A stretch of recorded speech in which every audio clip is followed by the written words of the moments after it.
თემას სტუმართან ერთად განვაგრძობთ. სოფლის მეურნეობის მინისტრი ოთარ დანელია უპასუხებს ჩვენს კითხვებს. ბატონო ოთარ, მოგესალმებით. დღეს რთველი და პროტესტი ფაქტურად ერთდროულად დაიწყო. გქონდათ თუ არა საკმარისი კომუნიკაცია მევენახეებთან, რომ თუნდაც ეს აქციები აგერიდებინა თავიდან და ეს კითხვები, რაც დღეს დაისვა ამ აქციებზე, პასუხგაცემული ყოფილიყო? საღამოშიდობის მოგესალმებით, მივესალმებით ტელემაყურებელს. ეს აქციები იმის საპირწონედ, რასაც სახელმწიფო აკეთებს, უცნაურია ნამდვილად და მე ვეტყვი ძალიან მწირ ჩამონათვალს იმ ღონისძიებებისა, რომელსაც სახელმწიფო ეწევა.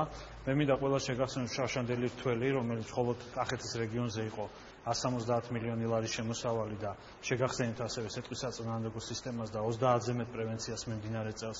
შეგახსენებთ რა ხარჯებთან არის ეს დაკავშირებული, შეგახსენებთ ის, რომ ჩვენ კიდევ დავტოვეთ ის ნიშნულები, რაც შარშან იყო სუბსიდირებასთან დაკავშირებით, რაც მინიმუმ 30 მილიონი დაუჯდება სახელმწიფოს. ირიგაციის სისტემები, ჩვენ მობილური ირიგაციაც კი შემოვიტანეთ, მე მგონი ყველას კარგად გვახსოვს იმისთვის, რომ სანამ წყალუზრუნველყოფა იქნება მთელი ინფრასტრუქტურის კუთხით ადგენილი, მნიშვნელოვანი რომ წყალი მივაწოდოთ, სადაც ამის შესაძლებლობა იქნება. და უამრავი სხვა ღონისძიება, მათ შორის აგროდაზღვევა 182 მილიონი ლარის აგროდაზღვევა და ასე შემდეგ.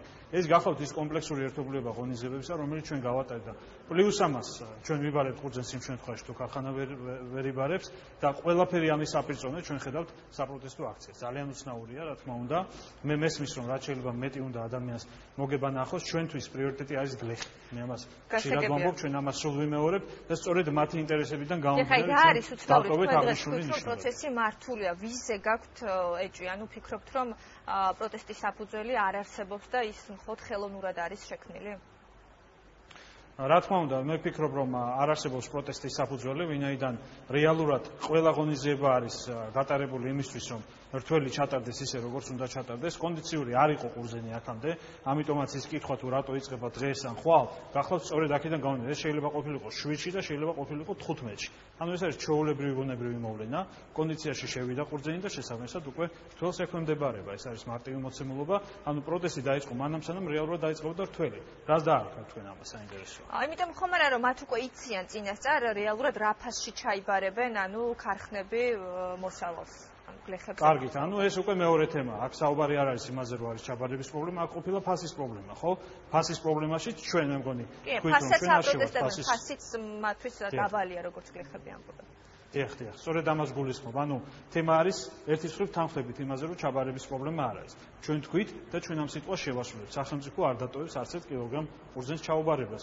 თუ არ ჩაიბარებს კერძო ქარხნები, ჩაიბარებს სახელმწიფოს მიერ 30-მდე ქარხანა, რომელიც არის დაკონტრაქტებული. და შეიძლება ამ დროისთვის არსებობს. თუ გქონდათ ქარხნების წარმომადგენლებთან რაიმე ტიპის მოლაპარაკებები, ანუ ფასთან დაკავშირებით?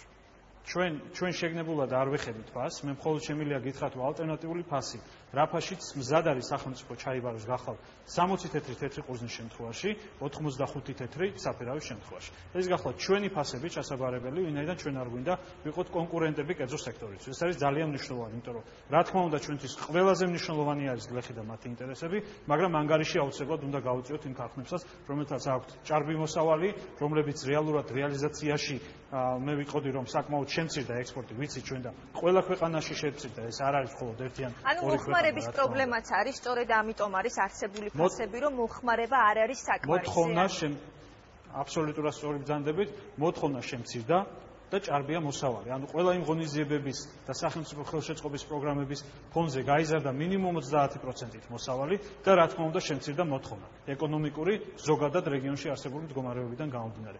სწორედ ამიტომ ჩვენ შევცვალეთ ჩვენი მიდგომა იყო, რომ ჩვენ არ ვგეგმავდით სუბსიდირებას, ჩვენ ძალიან ბევრი პრეტენზია გვესმის ოპონენტებისგან, ძალიან ხშირი კრიტიკა ამ თემასთან დაკავშირებით, მაგრამ ჩვენ გლეხის ინტერესებს ვითვალისწინებთ. თქვენ წარმოგიდგენია ჩვენ რო სუბსიდია არ გაგვეკეთებინა წელს, რა სურათი იქნებოდა? ეს იქნებოდა ტოტალური კატასტროფა.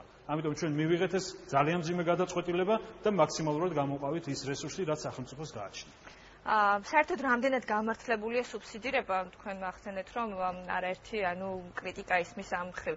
თქვენ კერძო ქარხნების მიერ შესყიდულ ყურძენზეც უმატებთ გარკვეულ თანხას და გლეხს დარჩენილ ყურძენსაც მთლიანად შეისყიდით. მე ეს ყურძენი მიდის სახელმწიფო ქარხანაში. აქედან რამე თანხას თუ იბრუნებთ უკან?